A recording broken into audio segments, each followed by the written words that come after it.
Good timing, Matt Mallory. Not really. I was hoping to get back before the timer.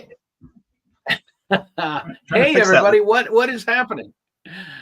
What is happening? It is Charlie from Writing Shotgun with Charlie, Matt Mallory from Meet the Pressers, and we're waiting for Michael Cargill.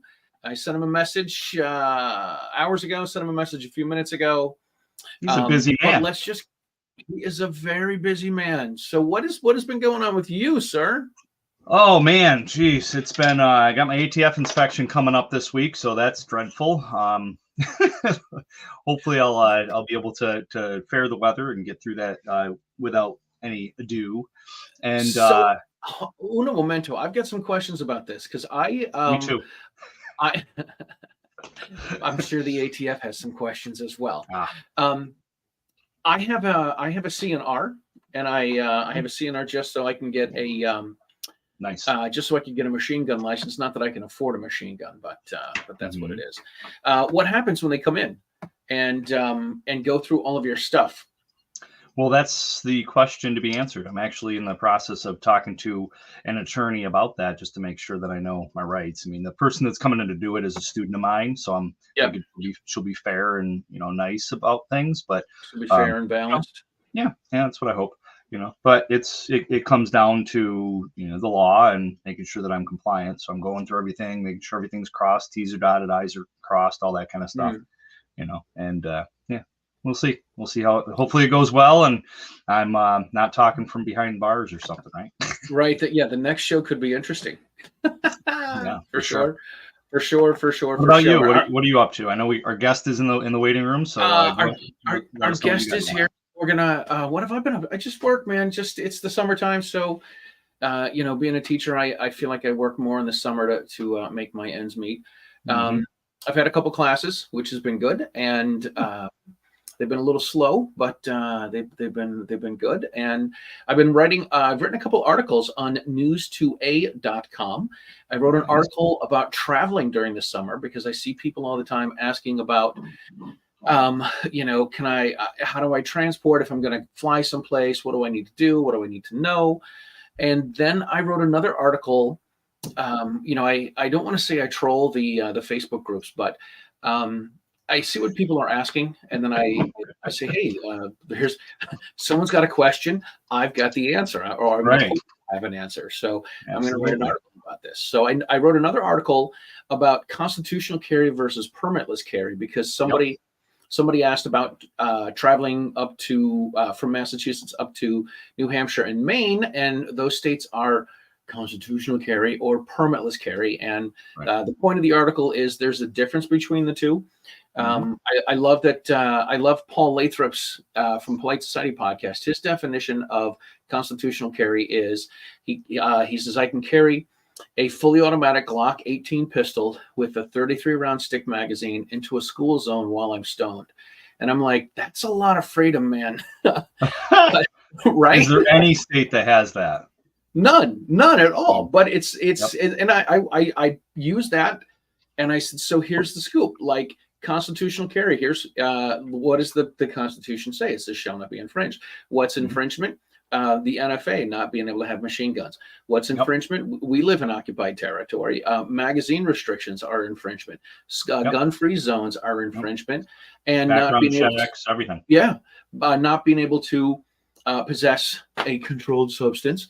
Not that Charlie or I do that or want to do that. Right. It's right. Exactly. But I mean, for the people that do or may or might be interested, you cannot have a medicinal marijuana card and possess firearms. So totally. All of it's infringement. And I said, even though we use these, one person I talked to said that they like to call it constitutional carry to remind people that we have the constitutional right to be able to keep and bear arms. But it's really permitless carry, which means you don't have to have government permission, but you still have to follow a bunch of rules that they have. Absolutely. So, Absolutely. Yeah, it reminds me of the article I wrote for the USCCA years ago. It was the smoking gun, can marijuana and the Second Amendment coexist? That was the article I nice. wrote. I stole this phrase from attorney Evan Knappen out of New Jersey, but he used to talk about bang or bong. You can't have both. And I actually thought about. I thought it'd be kind of cool to. I was listening to. Well, to backtrack a step more, I was listening to the one of the NPR stations out of Boston, and they were, after marijuana became legal here, they were talking about, there should be a way to check to see if someone's a criminal. And I got on the phone, I called in, I didn't get on, but I wanted to say, we have a way already to check to see if people are criminals.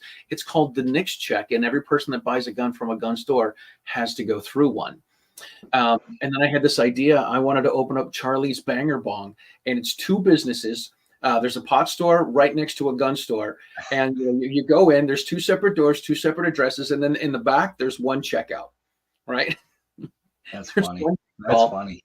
And of course I mentioned this to somebody, and they're like, "Dude, that's completely ridiculous." So, yeah, ideas, man, ideas. Yeah, right. Someone's got to have an idea.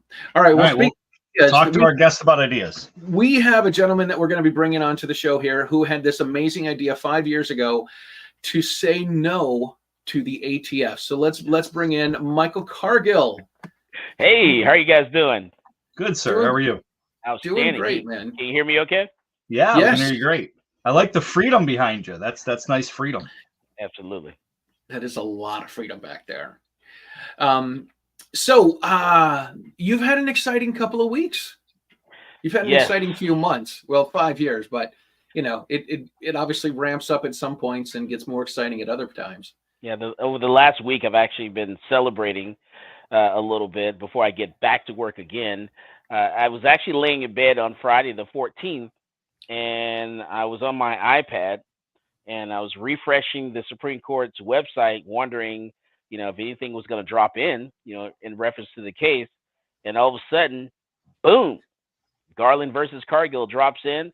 I read, the first few pages, and I said, man, we did it. They gave me everything. They gave me exactly what I wanted, and they gave me a little more. And I screamed and fell out of bed. That is awesome. And you bumped your head. Oh. Exactly. Sorry. Oh my goodness. Right. So this is the first thing that I thought of. I'm like, when can he start selling them? And is he going to sell them? Is he going to have a limited number that people can buy that are autographed? Okay. So we immediately start selling them. We're selling them right now. And nice. Oh yeah, we're selling them right now. And what I'm going to do is, yes, I have a special little gift, a card I'm going to put inside the box of the bump stock from me that's signed. Now, the big thing I'm going to do is the bump stocks that were confiscated by the ATF. Okay, we're supposed to get those back. So right now we're fighting with the judge in the lower court in Austin, Texas here. And so we're supposed to get those back. When I get those back, I'm going to engrave those with something, and I'm going to have them signed, engraved with my signature, and we're going to auction those off. Wow. That is fabulous, man. That is a piece of gun history right there. Yes, absolutely. Absolutely. That is awesome. All right. Well, what does it take? What does it take to get a case to the Supreme Court? Because I was, we all want to. I don't want to say we all want to be special or famous or popular or cool or whatever. We do, but we don't. But we do. So, we tell people all the time, say, listen, you don't want to be the test case. You don't want to, you don't want to push the limit for things. But you also don't want to sit here and cower and be like, "Ooh, we're not going to do this." And even though this isn't a gun case, or we can certainly get into this. Even though it's not a gun case, your name's going to be tied to this for forever, and it's going to be cited just like the Heller case, just like the Bruin case, just like McDonald, just like all these other things. This is a pretty heavy, holy crap, Right. It was a miracle. It really is a miracle to be in the right place at the right time. Have your case heard in the right time of year, and have all the cases move forward before your case, and then us being the last case to go forward and say, hey, there were several situations where we were first, and then there were a couple situations where we were last. And so once we made up to the Supreme Court, finally we were last, and they said, okay, well, we're going to take that case, because now we've had a split amongst the circuits.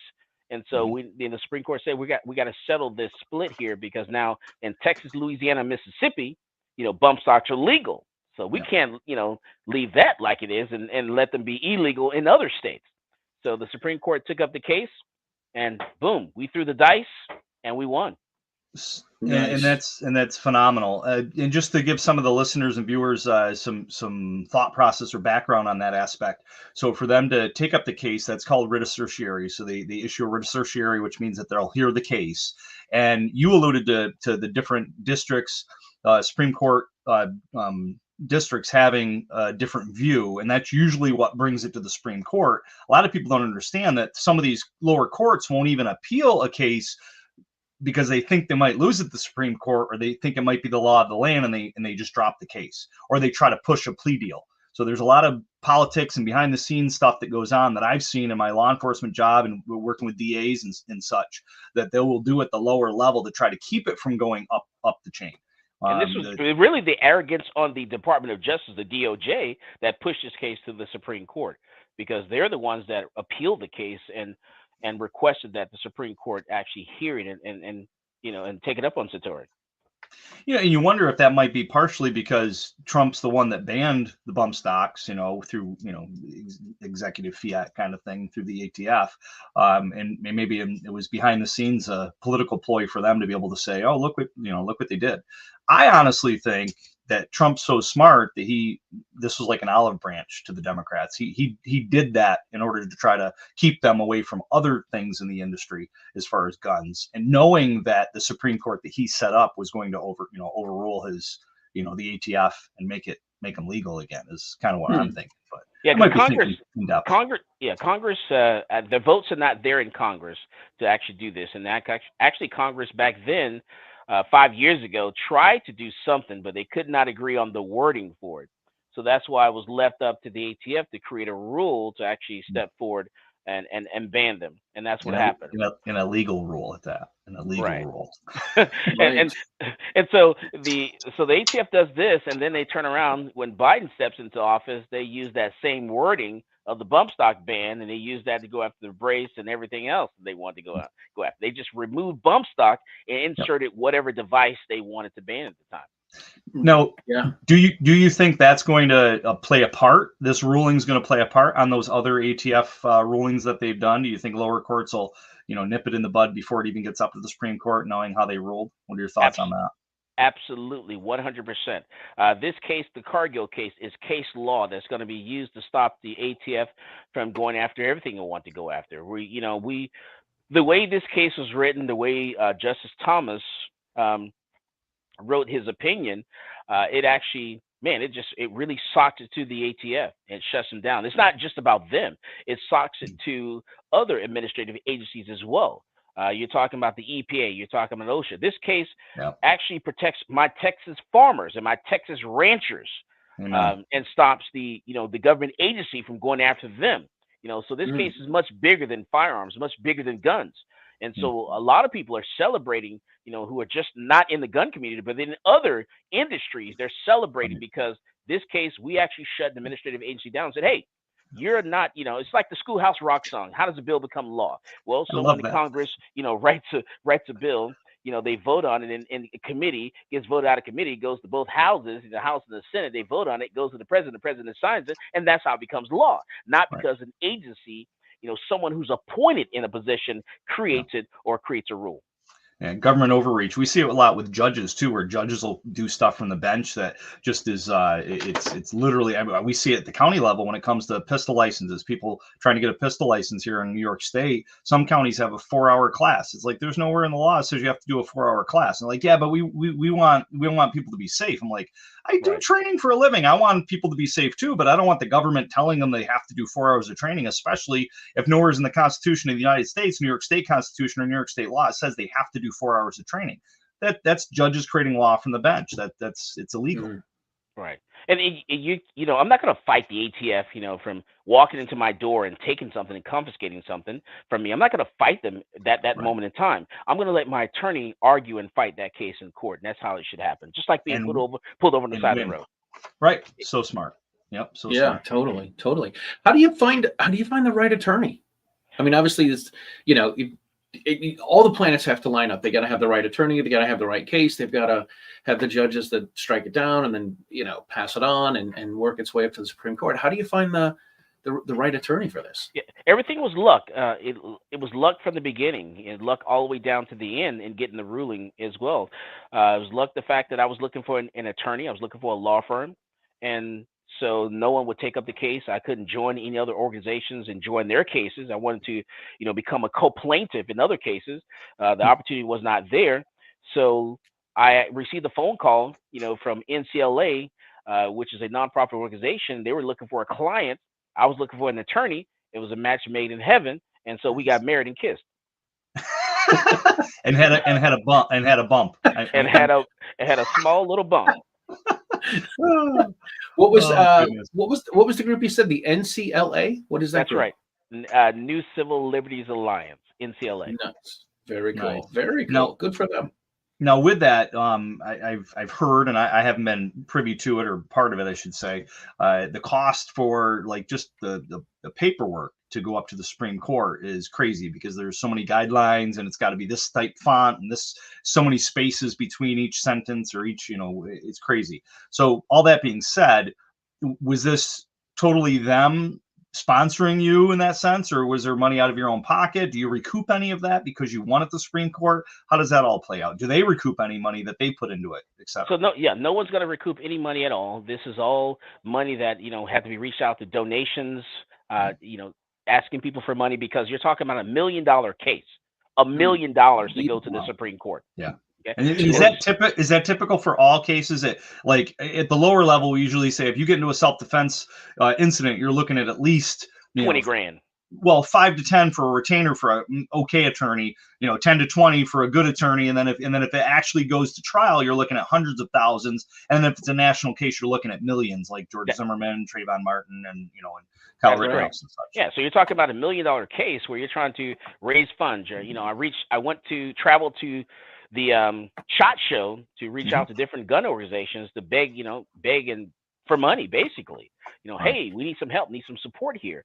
And that's the reason I travel around different states and different groups, you know, just basically just asking for that, a little support. And so luckily we got down to the end, you know, everyone chipped in when it came to writing the, the briefs. So luckily, but so far, no major organizations have donated, you know, a lot of money to our group or any money to our group at all. But hopefully, you know, that will change. But now, because you got to win, right? So, like you kind of, and that's why I'm selling the bump stocks. You know, I need, you know, we're raising. Yeah, recoup it. Yeah, for exactly. Sure. Absolutely. And people are complaining that they're so expensive. You know, I say, well, don't complain about the cost. It costs, you know, to purchase them, and so we have to, you know, sell on top of that. And I didn't complain. You know, we had to write those checks, you know, to make it up to the Supreme Court. So don't complain about buying that bump stock. Right. Sure. Right. Well, absolutely. and that's it. And that makes sense to support you. Like if a business wants to sell merch, you know, their followers and their customers support that company and buys their merch, and that helps the company. So it's the same, you know, same concept. Same sort of thing. Yeah, for sure. Same for sort sure. of thing. Absolutely. So Matt and I live in occupied territory. I'm in Massachusetts. Oh, no. He's in New York. Yeah. There's only one guy here that's free, and it's you. Oh, that's so sad. So I still think they're illegal in Massachusetts. I'm assuming they're probably illegal to possess in New York. What is, if somebody from occupied territory wanted to purchase one, they're gonna have to make a long drive down to Austin, right? Yeah, step over to Pennsylvania or step over to West Virginia, and then we can pass one to you there. And even Florida. You know, I was actually shocked and surprised to find out Florida, they're actually banned in that state. Wow. And so, yeah, there's a lot of work to be done. You know, people need to, you know, definitely wake up and smell the tea leaves and, you know, get your rights back. Like I tell people, it's not called a bill of needs. It's actually called a bill of rights. Right. That's awesome. Exactly. That's an Exactly. awesome statement. Yeah. So in New York, could you sell them to FFLs? No. So can't Really? sell them, no, to anyone in the state of New York. Can't go to New York. Can't go to Florida. Can't go to Wow. Massachusetts. There's several states that you cannot sell them in, unfortunately. Right. Time to move. Unless I'm willing to, Yeah. face a lawsuit or a Yeah, fight. if you want, Right. you don't want to Another be sued lawsuit. by our attorney general loves suing companies. Absolutely. Right. No. Yeah. Wow. Yeah. That's pretty wild. Pretty wild. So So again, go ahead. I was just gonna say, what's how can people support you? Let's get this in there now. I mean, we're only a little bit into the show, but I want to try to get people hitting your website and giving you the business if they can in their occupied or unoccupied territory. So, what's the best way they can learn more about you, support you, and help the good fight? All right, you can go to my personal website. That's michaelcargill.com. The best way you want to support where you can get something back is go to the Central Texas Gunworks website. Go to our shop page, our gun page, and purchase one of the bump stocks that we're selling there. In the box, I'm going to include a little card with Nice. a couple of quotes and my signature on it, and a little commemoration card there, of the case. And then, like I said before, what we're also going to do is when I get those bump stocks back from the ATF, from the federal government out of jail, I'm going to engrave them with something, and I'm going to sign them, have that engraved on them, and I'm going to auction those off, put them back to the people. That's great, man. You should do a Trump version. Ooh, that's a great Right? idea. Yeah. Right. Do some like he's done a Bible, he's done the shoes. Make a Trump version of the bump stock. It's election season too. Maybe those that were confiscated. That may be an idea. You just giving me something. I got to think about. I can say now, make America bump again, right? That's we just made America great again. Yes. I like it. How you make America great again? Look at that. See, this is why you got to come on our show again. We just made America great again, right? Yes, exactly. Yeah, and then put the date on it. That's totally cool. That'll definitely give you. That'll definitely give you a big bump. For sure. Dad jokes, man. Dad jokes. Oh, here we go. Right. All right, we're on the comments, Charlie. So we got a lot of side comments. Of course, we have a lot of friends on here. We have some new people. Warsaw Patriot. He's been around for forever. CNT, obviously, he's checking in. DJ Play Nice is always around. Which is fabulous. The poor man's machine gun. He's like, repeal this, repeal that, or get rid of everything. Yeah, they should. Frank, get rid of the alphabet soup agencies. Totally. Frank Johnson from the Range Report is chiming in, which is really cool. Nice. Let's see. What are some of the comments here? I don't know where you left off, and I don't have my glasses on, so I can't read them barely. Anyway. Great. All right, so let's hear. So it looks like there's a couple guys that are kind of talking amongst themselves, which is cool. It says it's fitting since this administration banned them to begin with. Well, yeah, that'd be cool. The Trump administration. Yeah, so that's cool. Guns and Barbecues just got into. He says too many weak people-minded. Too many weak-minded people in the anti-gun left groups. That is definitely for sure. And Warsaw Patriot also says there's a big difference between full auto and bump fire. This I read about 15 or 17 so pages of the court decision. It did get a little, I don't want to say tedious. It got a little repetitive. At the beginning, because they're laying out the definitions and everything, but the definition is what it is. Like, they want to go back and change the definition, and I don't want to sound like a lunatic and old man Charlie over here, but with people wanting to change the definition for other things that aren't gun related, you need to define what a woman is, or we don't know what a woman is, but it's the same sort of thing. Like, you can't take this hardware that makes you able to fire the gun faster and say it's a machine gun. It's all about the language. I mean, we learned this in the Obama administration when words have meanings and words mean things. Yeah, so this is one of the big things. So can you talk about this? The difference between the definitions that they use for a machine gun and for a bump stock? Yeah, so it's about the action of the trigger. You're talking about one action of the trigger, and not necessarily. It's a little more than just a pull, but it's an action of the trigger. One round goes out. That is a semi-automatic. One action of the trigger, more than one round goes out, and that's a machine gun. It doesn't get into the rate of fire. The definition doesn't mention rate of fire. So when Supreme Court Justice Ketanji Brown Jackson was talking about 800 rounds a second, which was insane, by the way. 800 rounds a second. Nothing. Right. 800 rounds a second. You guys and your impersonations are great. I'm sorry. It just doesn't mention the rate of fire. So it doesn't matter how fast it fires, anything like that. It's all about the action of the trigger. And if they want to change any of that stuff, they're going to have to go back to Congress and get Congress to change that. And then we'll deal with the Congress then when they do that. Right. And I think I heard another one of the justices talking something about, what they meant for it to the term was meant to stop devices like this. I'm like, well, then but that's not, you're ruling from the bench. You're creating law from the bench if that's the case. Like you just said, you got to go back to Congress. But on another thought, what are your thoughts as far as this helping to dismantle the NFA, National Firearms Act? I think it's a step in that right direction. We're talking about, hey, getting rid of the NFA. We're talking about suppressors. There are countries out there where if OSHA was around when suppressors came out, I think from the get-go, suppressors would not have been on the NFA list in the beginning anyway. And so it's not a firearm, it's a part. There's no reason for that to be on the NFA list whatsoever. And so it's even today, now that the ATF has reduced their times where people are getting suppressors a lot faster, we're seeing the fact that suppressors are out of stock right now. It's hard to get yourself one. They're back order. A lot of them are back order. Right. Yeah, but I'm not touching it. Please. You too, please. So yeah, we sell them all. We're selling as many as we possibly can.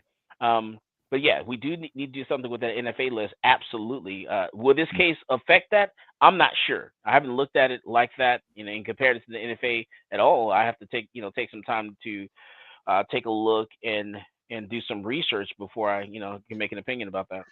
Yeah, it sounds like, you make a good point that it sounds like it's going in that direction. It's a good timing. We definitely need to keep pushing cases like this to the Supreme Court. And a lot of people also don't understand or don't know, the wheels of justice move ever so slowly is that term we hear. It took the Bruin decision 7 years to get to the Supreme Court. 7 years. So 7 years to get to the Supreme Court. How long from when you started your process did it take, Michael, for your case to get to the Supreme Court? Like I said, everything about this case is luck. COVID happened, and because of COVID, we were able to get fast track a little bit and make it to the court in 2020 while COVID was happening, and it was the only case that was held in court, in federal court, that year post-COVID. And so, but even then, that's 4 years, right? Yeah, we made it in 5 years. Yeah, 5 years. So it took 5 years. Right, and in 5 years, who knows? The Supreme Court dynamics could be totally different. Correct. Absolutely. So of course. Especially if they stack them like they're talking about. So, not trying to change topics here, but Warsaw Patriot's asking some questions about the Glock switches in Chicago. Sure. He said he'd like to point out that Chicago and New York State are also trying to sue Glock because of the criminals having the capability of so-called readily converting a standard pistol into a machine gun. With the Chinese auto sears, the sear that Glock does not make. Glock makes one for the police and the military only, and they do not sell them to the public. The ones that the criminals and the thugs are using are black market and 3D printed from China. This is, to me, this is the whole thing. I think I wrote an article on News 2A about Chicago suing Glock. And then coming out and saying, well, it's easy to convert. It's easy to do this. Like people buy these things, which are of course illegal. They're not made by Glock, even though Glock, they're calling the Glock switch. And then somebody came out and somebody who's not a gun guy, who's a politician in Chicago, he's like, "Oh, Glock can just change the way they make the guns, and so that you can't put these on there and you can't use them on there." All this stuff they're talking about is illegal from probably from the people that probably do not have FOID cards, to people installing them who are not gunsmiths, to people using them and having them and possessing them that don't have all of the stuff that you've gone through to Matt, to have an SOT, to get to get all this stuff. All of this stuff is illegal, and they want to go after the guns. They don't want to go after the people for committing the crime. Yeah, we do that. They do that for all things, except they don't focus on those things. They always focus on us in the gun community. And I'm not sure, what the problem is, but we're always targeting guns. We're always targeting the manufacturer. We're always targeting the gun stores, that FFL dealer. We're not blaming the people that are pulling the trigger. We're not blaming, focusing on the parents when your 16-year-old gets a firearm. Someone should be held responsible for that. That 16-year-old, because that's a kid, that's a minor. But for some reason, when it comes to the gun community, we always turn around. We got to blame the gun store. Got to blame the distributor. Got to blame the manufacturer for some strange reason. Yeah, I'm pretty adamant now that it's absolute power corrupts absolutely, and they don't want guns in anybody's hands because that could disrupt their power.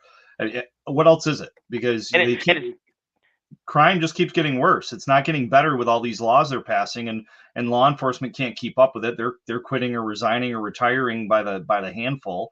So it's there's nothing else to it. Politicians can't tell me it's to protect people, because that's bull.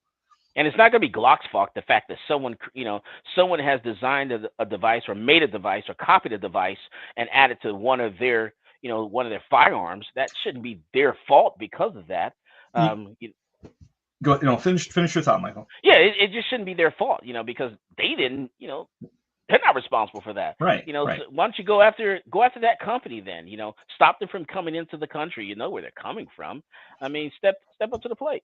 Charlie, when you were mentioning all that, I had a thought. I had an epiphany as far as the Nissan cars where they put the NOS in it that makes the car go really, really fast. Imagine if they started suing car manufacturers because people were outfitting these cars to ride faster and causing more people to die because of it. I mean, it's kind of an analogy that maybe not exact, but it's kind of a neat analogy to think about, where it's ridiculous. It's ridiculous. Yeah, we should sue Tesla, because the Tesla vehicle should not be able to accelerate as fast as they can accelerate and go as fast as they can. Don't give them ideas, Michael. Don't give them ideas. It's you were talking about cars. It's one of my favorite non-gun podcasts is Adam Carolla, and he likes to talk about how there's a politician in LA that wants to go after Toyota because Toyota makes it easy for people to steal catalytic converters. He's like, yeah, you got to go underneath the car with the Sawzall. You got to saw this off. And it's Toyota's fault that they put this underneath the car and they weld it together and make it hard for people to get to. You can't think of everything. You can't think of every little small, little minor thing to prevent someone from doing something illegal. Should you? My goodness, this is insane. It's economics 101. But then you have your DAs that are in some of these liberal cities that are not prosecuting these people like they should be prosecuting them. And just like you said, that's as a result. We have a smaller police department. Here we are. I'm in Austin, Texas, and we're short, over 300 police officers. Oh, wow. This is this is the capital of Texas. Wow. And we're short that many police officers. That's insane. And our district attorney, here's we're in a bubble here, because the DA, him and his wife, the district attorney, he's not prosecuting.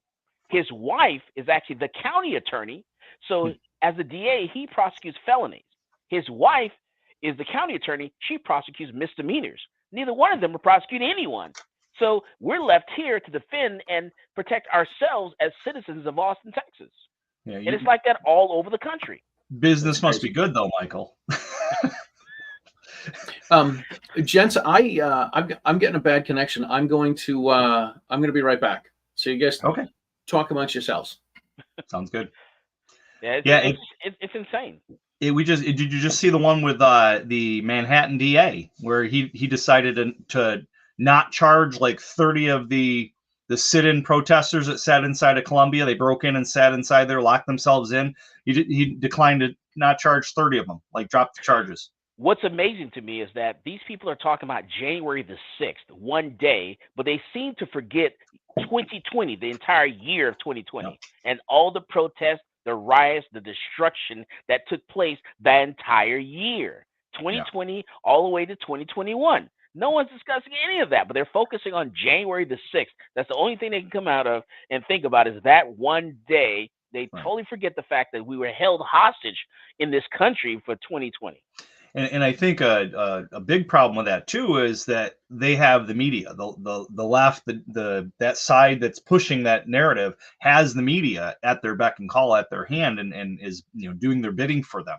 So Yes. that's a problem, right? That's a problem where the good thing is we have social media to push back, but then social media is suppressing and diluting what we do, so that it's not an even playing field at all. Yeah, And Luckily, we have platforms like X, and other platforms that are out there where we can, get our message out and get the word out.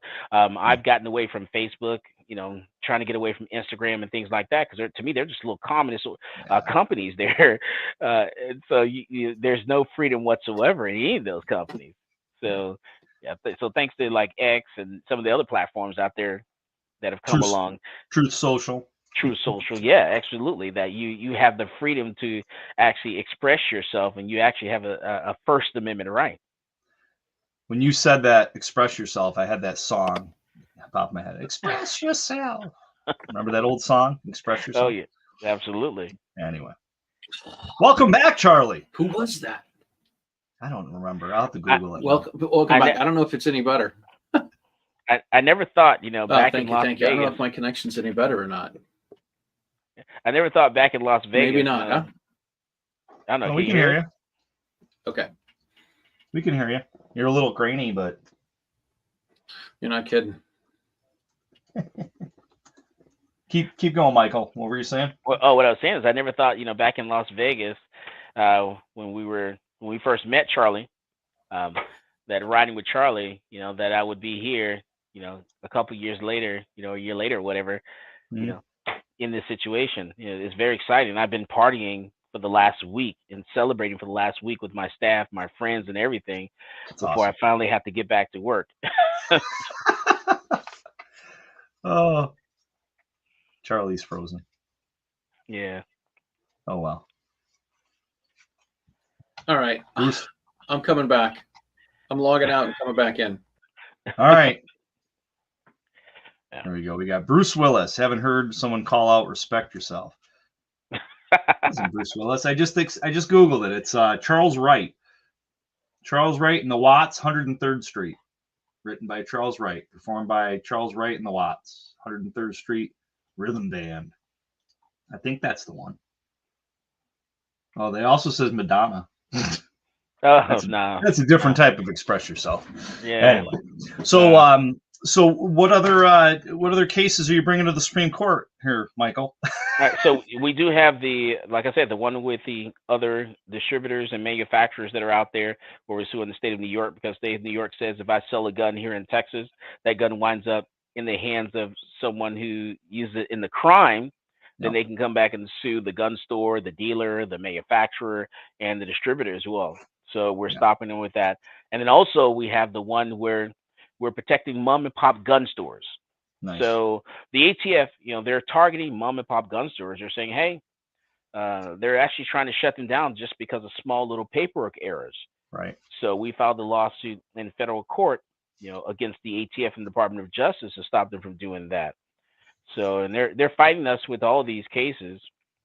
And they're using our tax money to do such. Yeah, they're shutting down gun stores, mom and pop gun stores at very high numbers. We're talking, gun stores that have been in operation for years and decades, passed from one family member to another. Just because someone walks into the gun store, fill out the 4473, and there's a spot in there for a county. Instead of putting the county, they put the country. They'll make that little mistake. They're using that as justification to shut that gun store down. And so that's not put a gun in the hands of someone that's a prohibited person. A person just made a simple small little paperwork error, and the gun store actually missed that error, then wasn't able to correct it. And so things of that nature. And that's by design. They're doing that, just like New York State, where you can't attack the gun, so they attack the ammunition, what you feed your gun with. They're just they're pulling out all the stops to try to make sure people can't get guns. Good people can't get guns. Good, moral, prudent people that are going to go through the process to do it right can't get guns. And companies like ours can't sell them guns because they want to do everything they can to shut them down. So it's a bad position we're in, for sure. And I knew I was on the right track with this when last year the ATF walked into my doors unannounced, uninspected, to conduct an inspection, with 3 ATF agents. I knew right then and there, we're onto something. It looks like we actually may win this case. They walked in, conducted their inspection, stayed the entire week, of course, and then spent another 2 or 3 weeks, checking everything out before they told me how we did with the inspection. Which was just unheard of. Normally they come in, they inspect, and you find out, that last day, here's your out briefing, whatever. Here's where you messed up. Here's what you need to fix, whatever, and move on. And you're supposed to use that more like a teaching moment, unless someone clearly, of breaking the rules or violating, policy or breaking the law. Instead, they're just looking for something and digging for something to try to totally shut you down. Luckily, we passed that with flying colors. Well, and you said the whole week they were there, 3 people for the week. That's like, and you basically had to dedicate your time to that. So you had to change your whole schedule to make that happen. So literally they shut you down for the week because you couldn't continue operations for that week, could you? So so we stayed open. I actually had an attorney. I had an attorney that was here, on the entire time, while they were conducting their inspection. We had, during the closing, we had 3 attorneys that were there doing the closing when they gave us their briefing and everything. Yeah, so that's why it's not just the case. People focus on the court case, the Garland versus Cargill case, and focus on that. But there are other things, those small little things outside of that you have to protect yourself on, because they're looking for every little thing. So because of this case and the fact that this case was going so high to the United States Supreme Court, and it had such far-reaching implications, I had to protect, the brand, the Michael Cargill brand. Had to protect the Central Texas Gunworks brand, the Come and Talk at my radio show, my podcast brand. I had to protect all that stuff, and and that legal fees and doing all that is it's just through the roof. It's insane. Yeah. Sure, absolutely.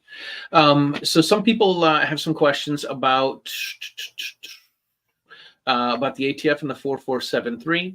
CNT says, has the government ever used its resources to develop a computer program that ensure people fill out the 4473 correctly? I think there are some. Yeah. Are there some? Yeah, there are programs out there. There are programs that we use, and I'm pretty sure Matt probably has something that he uses. You have to. I got away from paper and having people fill that out after a couple of inspections. I said, okay, this is insane. Customers will spell their name wrong. You'd be surprised at things that people make mistakes on when it comes to their own personal information. People, there are people that can't spell the city they were born in. So you'd be surprised those small little things that people make mistakes on. And luckily, with the different systems that they have out there, that eliminated like 90-something% of the mistakes that my customers were making, and my employees, because my employees were missing things and making mistakes, because they're busy having conversations with customers, and and they're losing focus and answering the phone, tending to other business. Yeah, exactly. It's I think one of the things that freaks me out is the government's not supposed to have a registration that is searchable, right? I think because Amanda Suffolk talks about this, that the forms are not supposed to be searchable, but if you start to do it online, then, and particularly the last time I remember filling out a 4473, I went to a little computer. I just typed in all my information. It was like a PDF where the little blue window pops up. You type in your information, and once that happens, once everyone's doing that, then they can they can keep track of things that way, I imagine, right? Yeah. They were, when the ATF walked in to conduct their inspection, they were very adamant in wanting to get access to my database and my system.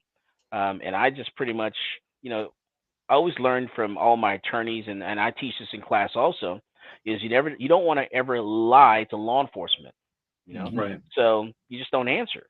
So say, hey, you know, can I get so-and-so? Can I get a memory stick? Can you download your database to this memory stick? You know, you just don't answer. You just pretend like you didn't hear the conversation. And that's what I did. That's awesome. So, You know, I don't think married men have been doing that for decades. Yeah, I'm very good at playing dumb. I play dumb all the time. Yeah, same. So I've got, I don't think you heard it because Charlie and I were talking about it ahead of time, but I've got my first inspection. I've been in FFL for 6 years this December. So my first inspection's Thursday and Friday. So I'm dreading that for sure. And the fact that you knew ahead of time, that's amazing. You know, Well, because usually what happens is they walk in on a Monday morning, which is the worst day to walk in, you know, the beginning of the week, you know, after you had a hectic weekend and you're trying to get caught up from paperwork. They walk in on a Monday morning and it's, hey, we're the ATF, we're here to inspect. And by the way, there are 3 more of us coming. Right. With no notice. Yeah. Get a pot of coffee. Oh yeah. By the way, can you pull all your guns out? We need to inventory everything. Right. Everything. Everything. Mm-hmm. That's crazy. Every nook and cranny. Mm-hmm. Absolutely. All right, let's. You alluded to this earlier. You not only do you have the Supreme Court case that was going on for the last 5 years, you've got the Central Texas Gun Works, which is a gun store that you own and you train and you instruct out of, but you also have a radio show called Come and Talk It. Yes. Tell us about that. Yeah, so we have a radio show podcast called Come and Talk It. We were a live radio show. We just had a 10-year anniversary. Nice. Well, I was on air for 10 years on the radio, talking about gun laws and different situations and things of that nature. And then I finally went away from the radio station about a year ago.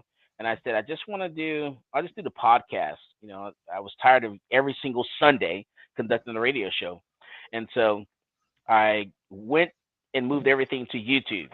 So a year ago, this time last year, we probably had only 10 subscribers on YouTube. And now today we have 160, plus 160,000 subscribers. Nice. Damn, that's awesome. Yeah. That's awesome. So we've grown in a year. We've managed to move those people over to YouTube. So it's growing. And to think that it only cost you over $1 million to get that many subscribers. I was going to say, Matt, we need to talk to him after the show and figure out what he's doing to get all those numbers. I know, right? Insane. So. All right. Nice. So someone, Guns and Barbecue here says that GOA did a FOIA request about this. The ATF said they do have a database, but it's okay because it's not searchable. The ATF says they have the search feature disabled. Having the search feature disabled means they have a search feature, which means they can turn it back on. And I'm sure it's not that difficult just to hit the little button and make it searchable. Right. They're not supposed to collect the data. That's it. They're not searchable. They're not supposed to collect the data. And I think if I remember right, that's what the law says. They're not supposed to collect the data. It means they collect the data. Government. That's funny. Yeah, unbelievable. So 10 years of having your show. That is fabulous, and you just got on YouTube. That's incredible. And it was you said it was a regular radio show too, right? Yes. Like it wasn't like us guys that record stuff at home and put it out on podcast. Yeah, it was a regular radio show. As a matter of fact, we would actually go on after the F1 race, wherever it was in the world. So we would go on after them. So it was a popular show here in Austin, Texas, all gun stuff and stuff like that. And then ventured out. People from other states would actually pick it up. So it's pretty good. Honestly, I like YouTube better. We're able to reach more people. I reach a lot of people in the UK on YouTube. My listener base mostly is Texas. No matter where I walk in Austin, Texas, I walk into any restaurant, any business, and people know exactly who I am when I walk in. You eat for free? Never. I tip a lot. Right. Nice. He's got to be because people know you. You have to be a good tipper. I have to be a very good tipper. Otherwise, that's going to get out too. Exactly. For So sure. everyone knows who I am, and I have to make sure I'm nice to everybody and tip a lot. Well, on that, we want to give a tip to our viewers right now and let them know that they can win a next level training CERT laser pistol or a Mantis X10 training device, $439 value or $250 value, respectively, by going to meetthepressers.com/giveaway and type in BUMP, BUMP, and be entered in that contest for this month. We give one of both of those away. We like to thank Next Level Training and Mantis, both companies that support us and sponsor our shows. What happened to the female employee I had to pick up and take out of the shop? So we actually conduct, we do fingerprinting for the state of Texas for different background checks. People that want to get a job for something, work for the state, doctors, dentists, pharmacists. If you, in any job that needs to get a background check, we actually do that. And so one day we had a young lady come in to get a background check for a new job. She was going to be a security officer. And so for some reason, her card, a credit card, debit card didn't work. And so she refused to get out of the chair to let other customers, go while she, figured out her financial situation. So another customer got upset and they started arguing back and forth. My employees called me. I came back to the shop to figure out what was going on. I go in and apparently she's been there for like 40 minutes holding up the entire line. And I said, okay, well, this has got to end. We got to move on and let these other customers go by. So I, started talking to her to get her to leave, and they started arguing. All of a sudden, they almost started fighting between one customer and another customer. And I'm like, hold on, you're in the gun store. Yeah. We don't fight in a gun store. Right. So I had to pick her up, and I marched her right out the front door and kicked her out, and then called the police to remove her from the property. So the police showed up, of course, and we criminal trespassed her from the property.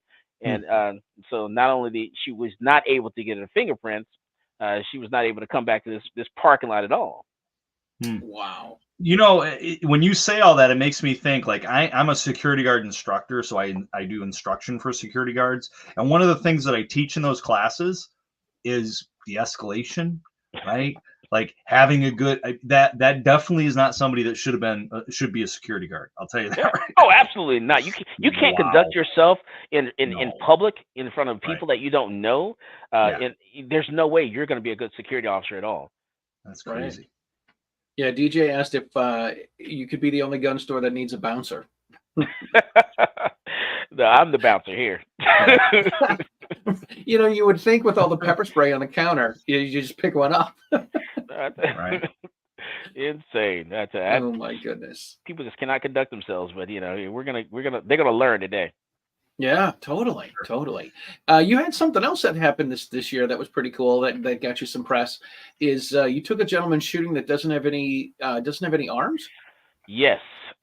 So this one day, guy comes into the gun store because he'd gone over to somewhere else to get his fingerprints done once again, and they didn't know what to do with him. He had no arms, no hands, and he had to get fingerprints for something. I forget what it was. And then when he came in, he said, "Hey, by the way, I want to learn how to shoot."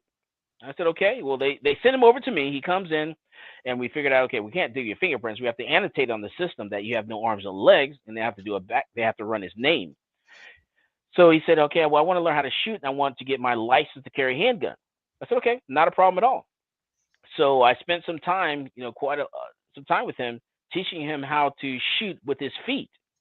And so we had to pick out the right pistol to make sure it wasn't too heavy, and then we wanted to make sure that he can pull the slide back on the pistol with his feet, and then make sure the trigger pull was okay. So once we worked through all that, and then we put it all together, and boom, he was able to. I took him out to the gun range, an outdoor range, and he passed the Texas license to carry handgun course, shooting proficiency with no problems at all. That's amazing. That's awesome. By using his feet and his toes. That's amazing. Right. You sit here, you think about it. I mean, I'm moving my feet around and thinking, how would I hold a gun and how would I rack a slide? But if you don't have arms and this is what you do, I imagine it gets easier. Your toes get stronger. You have more dexterity with them. And then you can do something like that. Yeah. My feet would cramp up. Oh, it's just cramping now just thinking about it. Yeah. God bless them. I use him as motivation for a lot of people that are so afraid, they're scared, to come in. I say, look, let me show you this video here. This guy had no arms, no legs, no arms, no hands at all, and he was able to pull the slide back and pull that trigger and fire.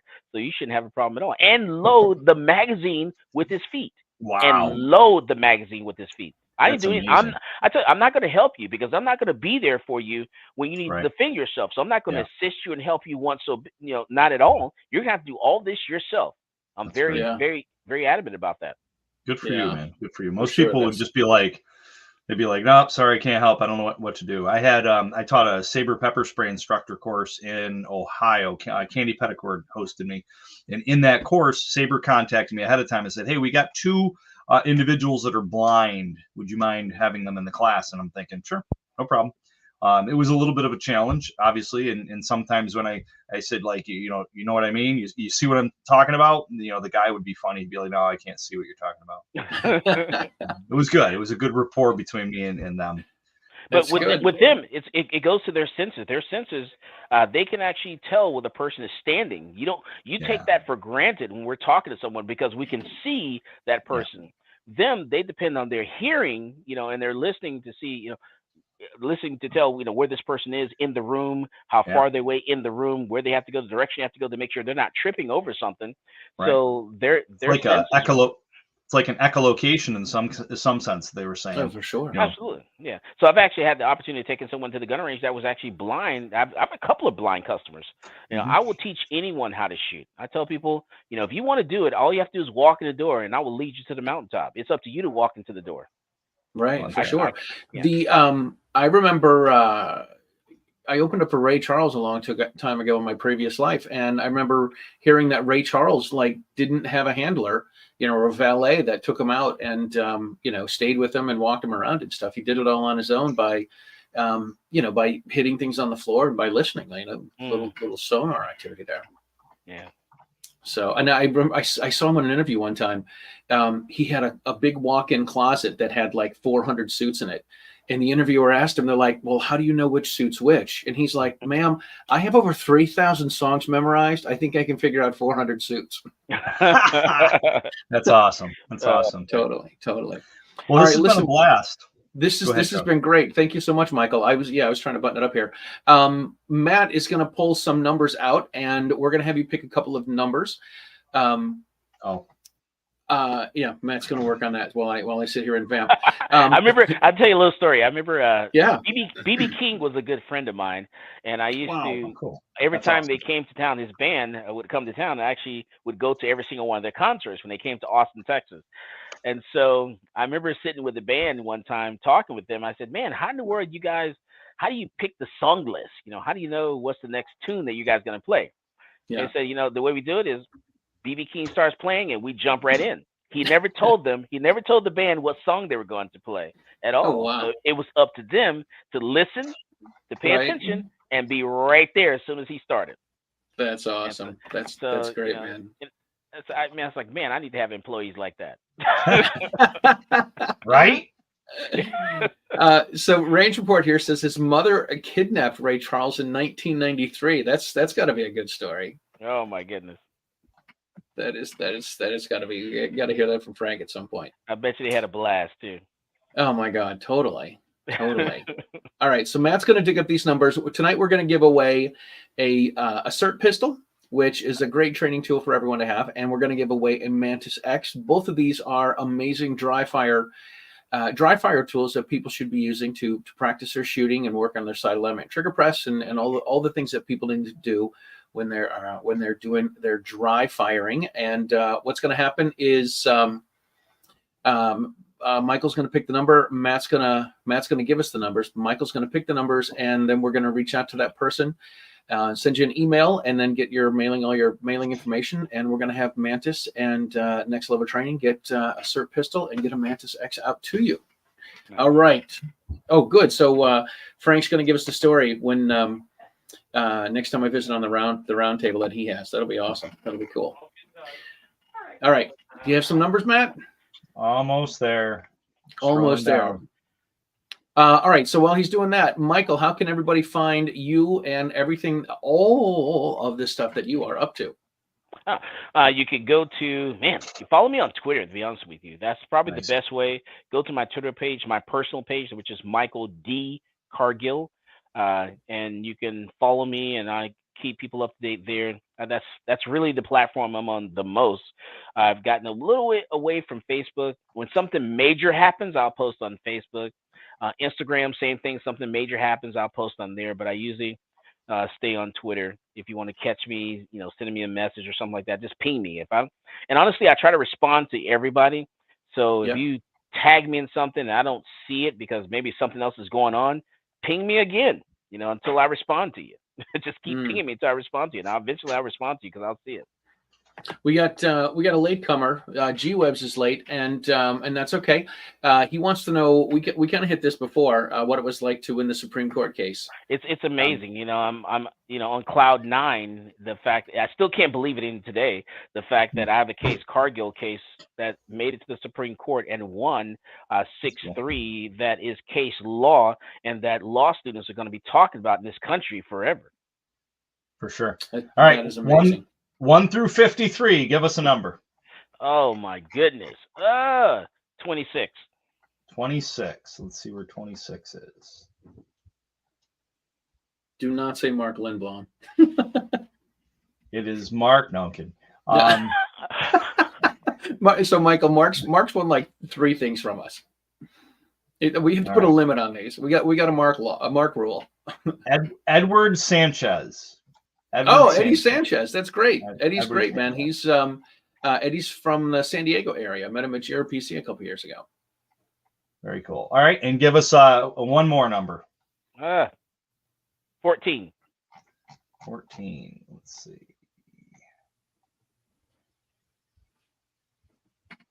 That is Joel Resing. Joel Resing. All right. Well, Michael and Eddie, Matt is going to reach out to you guys, or Joel, excuse me, Joel and Eddie. Matt's going to reach out to you guys via email, and he's going to reach out, get your mailing address. One last comment here from Frank at the Range Report. He says, Michael, you have corrected an historic injustice, and we in the second in community are in your debt. So if you make it to the GOA in August, drinks are on Frank. Wow. Right. Anytime you see me out and about, I do usually a Long Island iced tea. All right, very cool. We will do that. All right, well, we need to wrap it up because it's just a couple minutes after 9.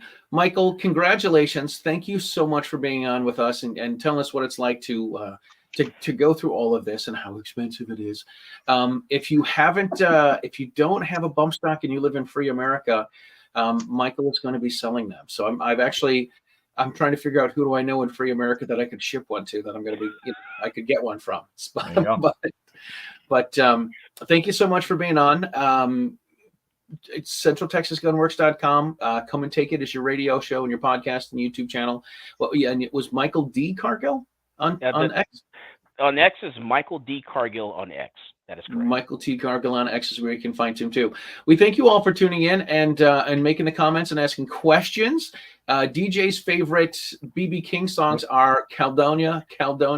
Why make that hard thing so big? No, that's what? That was Blazing Saddles, right?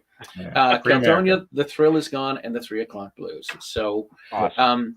Yeah, thank you guys for tuning in. It's great. If you came in late, please go back and check it on the rewind, and we will talk to you guys again soon. Congratulations to our winners. Thank you very much. Stay safe, everybody.